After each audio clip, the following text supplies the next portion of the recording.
സമൂഹത്തിൽ നിന്ന് ഒരുപാട് ഹെൽപ്പ് കിട്ടിയിട്ടുള്ള ഒരാളാണ്. അപ്പൊ തിരിച്ച് സമൂഹത്തിന് എന്തെങ്കിലും കൊടുക്കണം എന്നുള്ളത് എൻ്റെ ഒരു കടമ കൂടിയാണ്.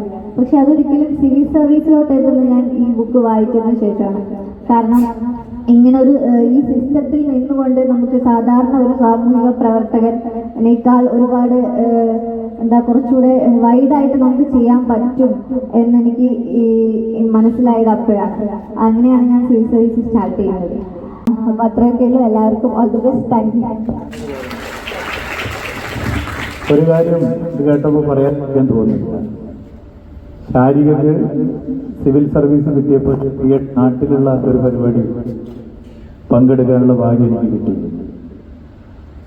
അന്നും അതിനു മുമ്പും ശാരികയുടെ വിജയത്തെക്കുറിച്ച് ഒരുപാട് കാര്യങ്ങൾ മനസ്സിലാക്കി.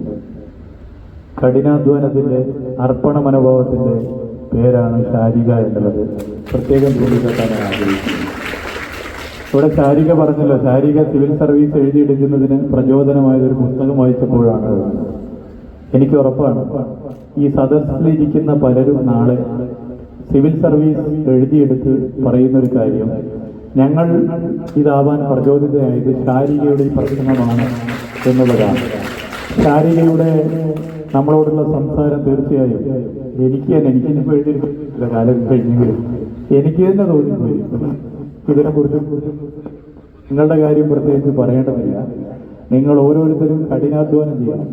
നിങ്ങളുടെ കഠിനാധ്വാനത്തിനുള്ള ഇൻസ്പിരേഷനാണ് ശാരികയുടെ ഈ സാന്നിധ്യവും ഈ സംസാരവും. അതിന് ഞാൻ പ്രത്യേകം നന്ദി പറയാൻ ഇവിടെ ഉപയോഗപ്പെടുത്താൻ ആഗ്രഹിക്കുന്നു.